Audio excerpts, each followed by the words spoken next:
오늘 우리가 다루게 될 내용도 결국 새 것을 찾을 때 어떻게 되는가에 대한 내용이거든요. 우리가 봐야 될 바른 길이 아니라 새 것을 찾을 때 어떻게 되는가, 이 내용을 한번 연관지어서 오늘 함께 한번 내용 보도록 하겠습니다. 오늘 내용 이어서 쭉 볼게요. 자, 사랑하는 워무드에게 내 환자가 어울리고 있는 일당의 진짜 문제는 순전히 기독교적이라는 데 있다. 물론 각자 관심사가 다르긴 하지만 그들을 묶고 있는 끈은 여전히 순전한 기독교란 말이야. 쭉 가도 돼요. 처음에는 자, 우리의 바람은 이왕 그리스도인이 된 인간이라 하더라도 기독교와 무엇이라는 심리 상태를 유지하게 만드는 것이다. 무슨 소리인지 알겠지? 기독교와 위기, 기독교와 신심리학, 기독교와 나치 독일의 신실서, 기독교와 신유의 역사, 기독교와 심령 연구, 기독교와 채식주의, 기독교와 맞춤법 개혁 같은 걸 찾게 하라고. 어차피 그리스도인이 될 수밖에 없는 인간이라면 적어도 무언가 다른 그리스도인을 만들어야지. 신앙이 있어야 할 자리에 무언가 기독교적 색채를 띤 유행을 들어 앉히거라. 예나 지금이나 변함없는 것이라면 무조건 질색하는 감정을 파고들라 이 말이야 라고 하면서, 우리가 보기엔 이상해 보이지 않는 말들이잖아요. 기독교와 위기, 기독교와 심심리학. 우리는 기독교와 무엇 이렇게 덧붙여지는 거 참 좋아해요. 뭔가 새 것, 기독교가 진보한 것 같은 거. 근데 지금 스크루테이프가 하고 있는 말이 뭐냐면, 결국 사람들이 그리스도인이 될 수밖에 없다면 적어도 무언가 다른 그리스도인 만들어라 라고 말하는데, 오늘 핵심은 이겁니다. 결국 이 안에서 다른 복음이 나온다는 내용이에요. 뭔가 같은 길을 가고 있는 것 같아요.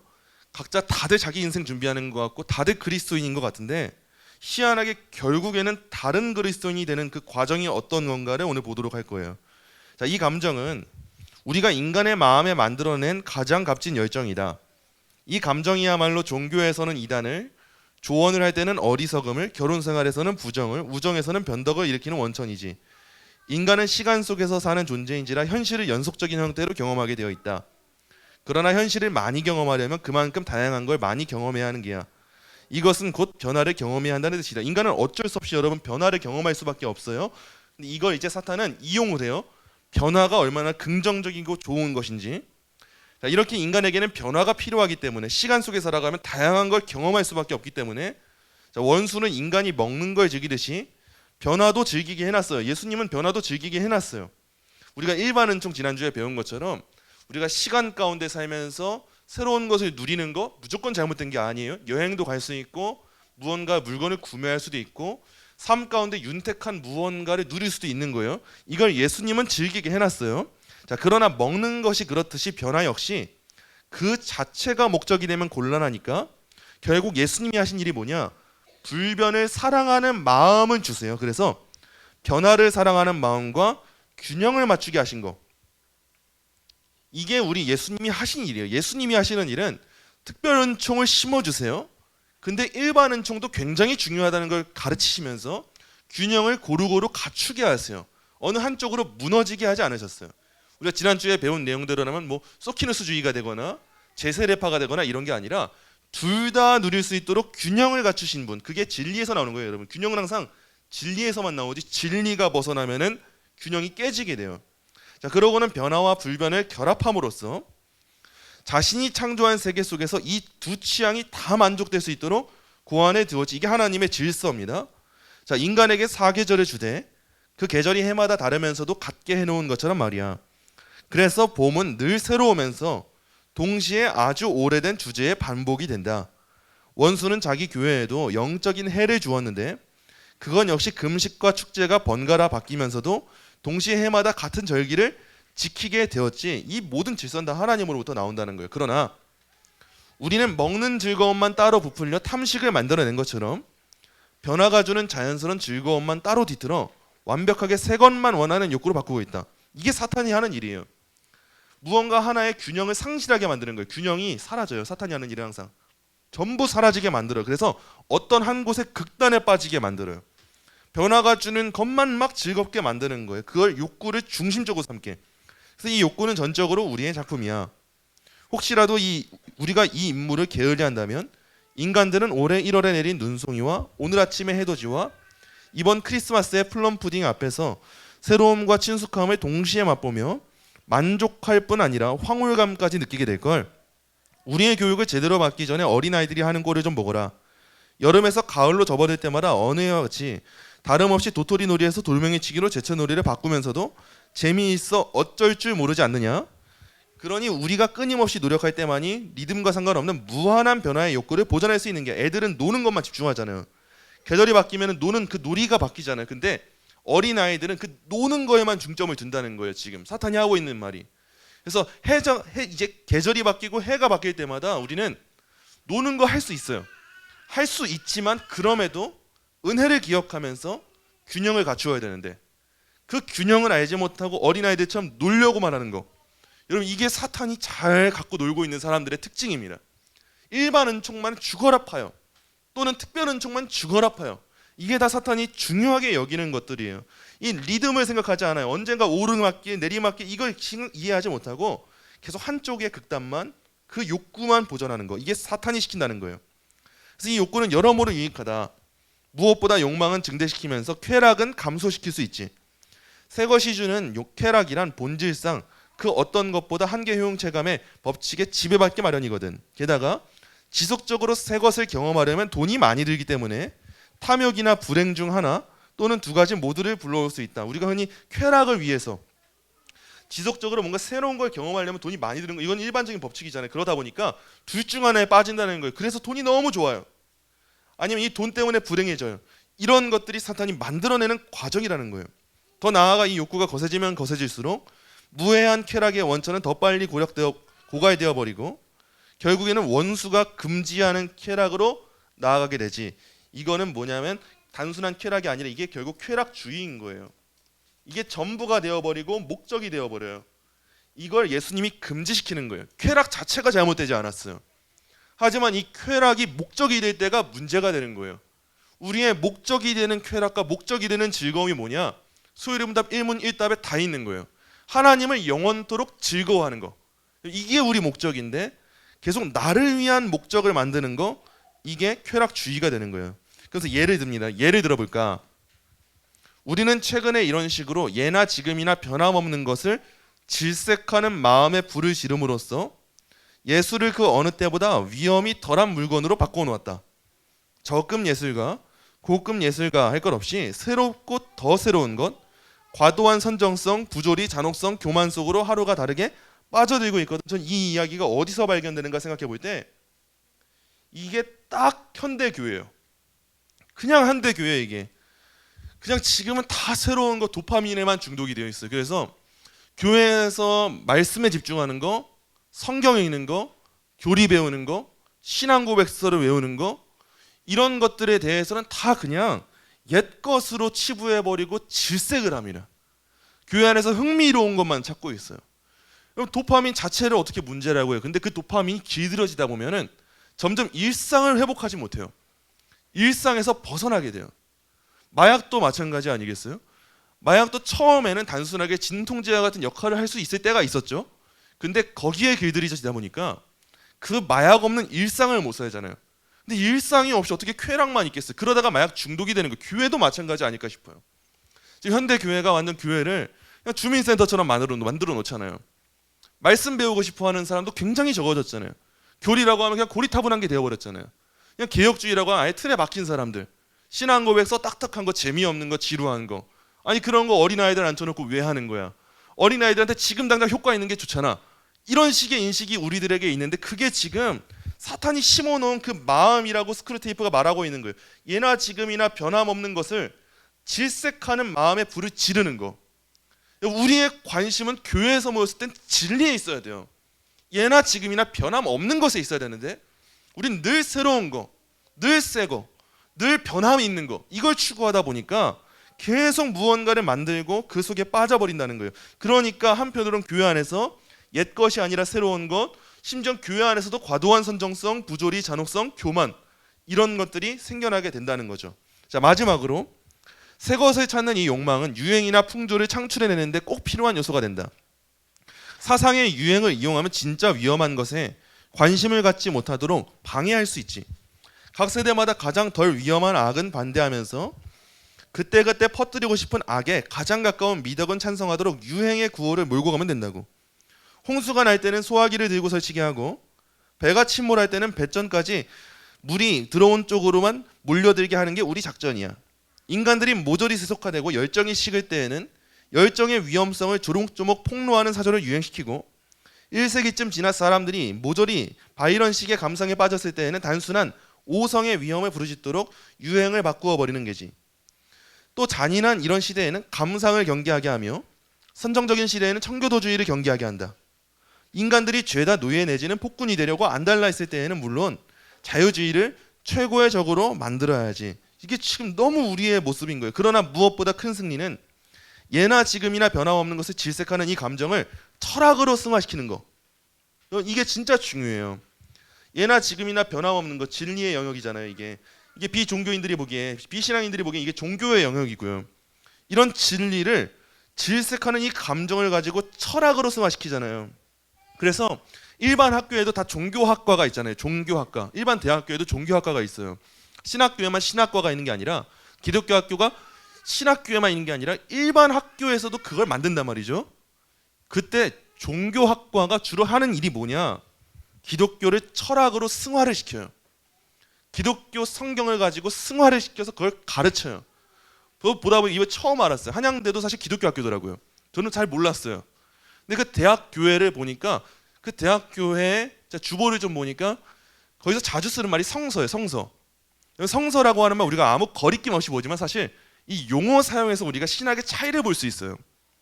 흔히 성경이라고 말하는 사람들이 있고 성서라고 말하는 사람들이 있는데, 주로 성서라고 말하는 사람들의 신학이 어디 쪽에 있냐면 주로 자유주의 쪽에 있어요. 왜냐하면 그렇게 표현해야 성경이 많은 그 경전 중에 하나의 성스러운 그 책 한 권으로 치부될 수가 있어요. 그게 자유주의 신학이 언어를 바꾸면서 만들어 놓은 열매예요. 우리에게 유일한 경전은 성경밖에 없어요. 근데 이 성경을 성서, 하나의 종교가 탐색할 만한 가치를 지닌 책처럼 평가해 버릴 때, 이게 뭐 파야만 대전경이나 다른 무언가 쿰란이나 어떤 것과도 비교할 수 있는 하나의 책이 되어 버리는 거예요.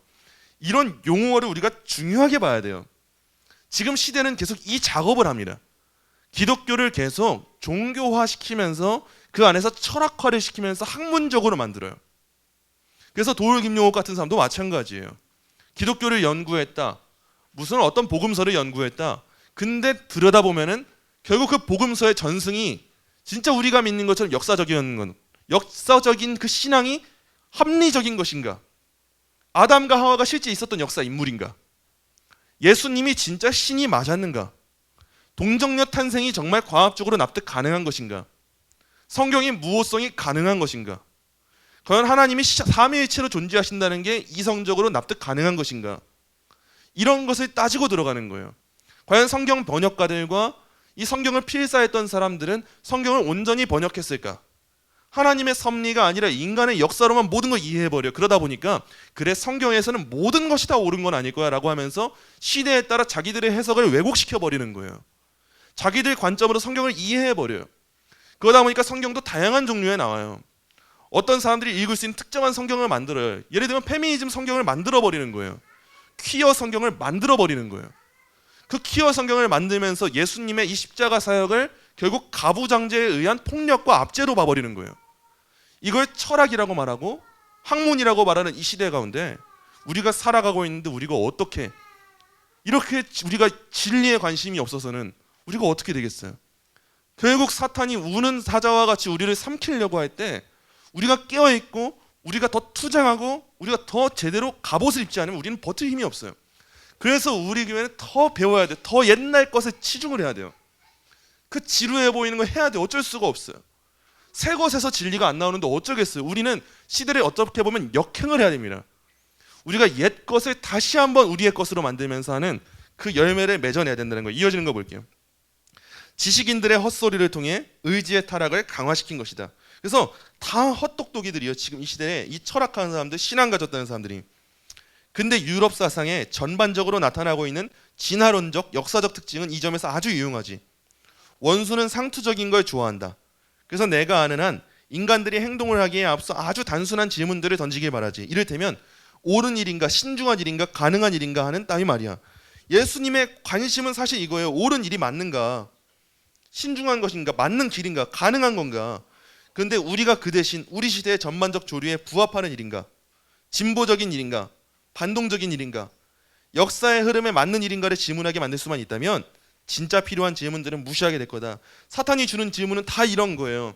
이게 이 시대에 맞는 거야? 이게 진보적인 거야? 아니면 반동적인 거야? 혁명적인 거야? 역사의 흐름에 맞는 거야? 여기에 우리가 치중하면 안 돼요. 이게 시대적으로 맞는 거야? 이게 맞는 거야? 이 시대에 어떻게 그럴 수가 있어? 신앙인들이 다 그래야만 해? 아니요, 우리는 그래야만 해를 따라가야 되는 거예요. 우리는 뇌구조를 바꿔야 돼요. 이게 맞는 걸까를 찾아야 되는 거지. 이 상황 가운데 그래도 될까? 상황화를 시키면 안 돼요. 계속 이 상황 때문에 이 정도면 괜찮을 거야가 아니라 그냥 아닌 건 아닌 거예요. 우리에게 넘어서는 안 되는 울타리를 분명하게 해야지. 지금 다 울타리를 허물고 있는데 우리도 허물어 버리면 어떻게 되겠어요? 누가 우리가 이 세상의 파도를 막아주겠어요? 우리는 적어도 그 방파제를 바르게 세워야 된다는 거예요.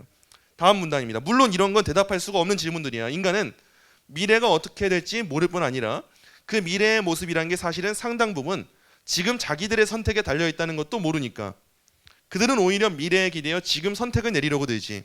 그 결과 인간들이 이런 진공 상태에서 우왕좌왕하는 사이에 살짝 침입하여 우리가 이미 정해놓은 행동을 하게 만들 좋은 기회가 생기는 게야. 게다가 우린 이미 큰 일을 하나 해놓았다.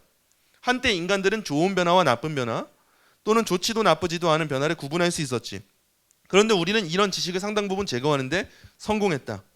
불변하다라는 기술적 형용사를 정체되다라는 좀 더 감정적인 형용사로 바꾸어 버렸거든. 계속 감정이야. 이 시대는 그 감정에 호소를 해요. 우리는 미래란 선택받은 영웅만이 얻을 수 있는 약속의 땅이라고 생각하도록 인간들을 훈련시켜 놓았다.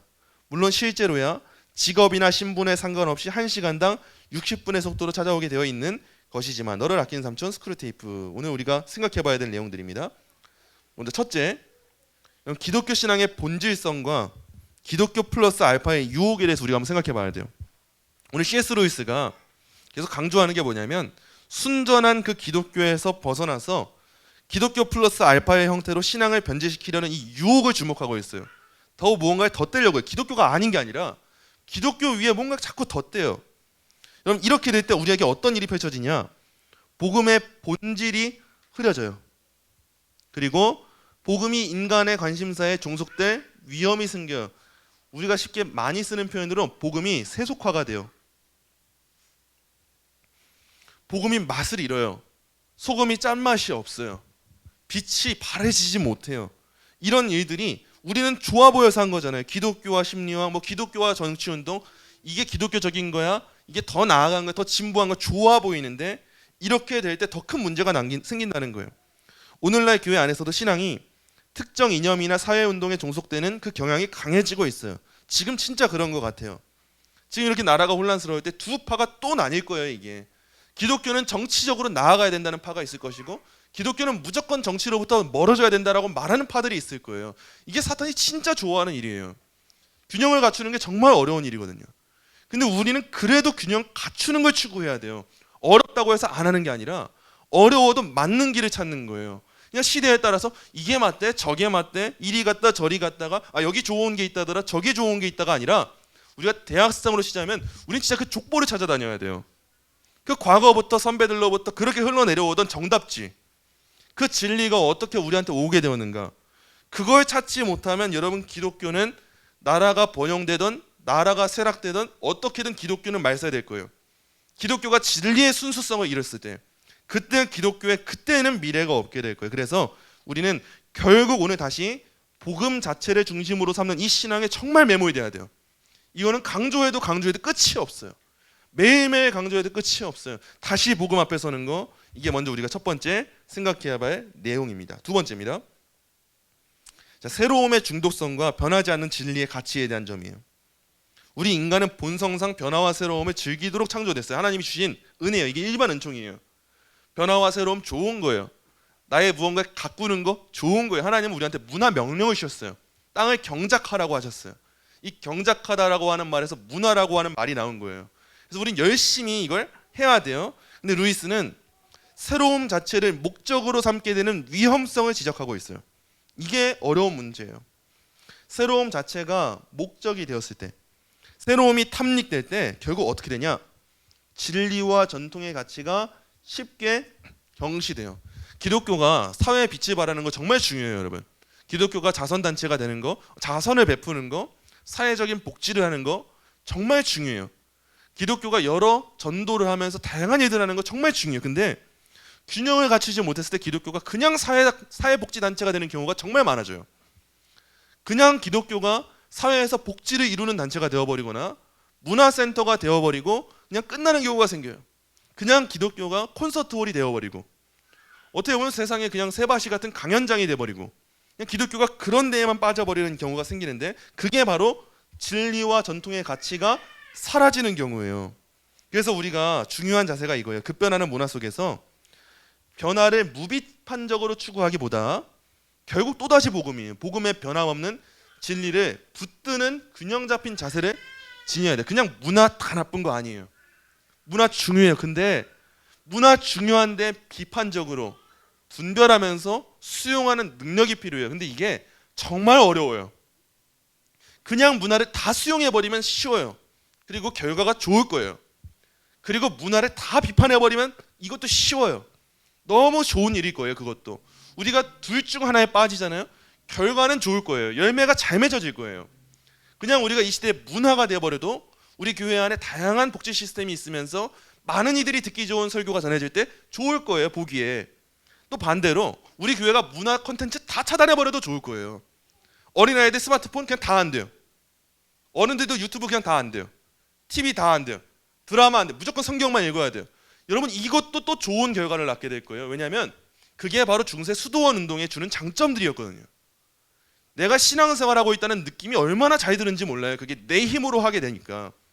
근데 문화는 좋은 건데 문화를 잘 수용해야 된다? 이 말이 얼마나 어려워요. 그래서 어쩌라는 거야? 우리한테 늘 이 질문이 던져진단 말이죠. 그렇기 때문에 우리한테 중요한 게 뭐냐? 우리 실력이 커져야 돼요. 분별할 수 있는 눈이 있으려면 뭐가 되느냐? 기준이 명확해야 돼요. 우리한테 먼저는. 결국 기독교 윤리의 핵심, 제가 늘 강조드리지만 세 가지예요.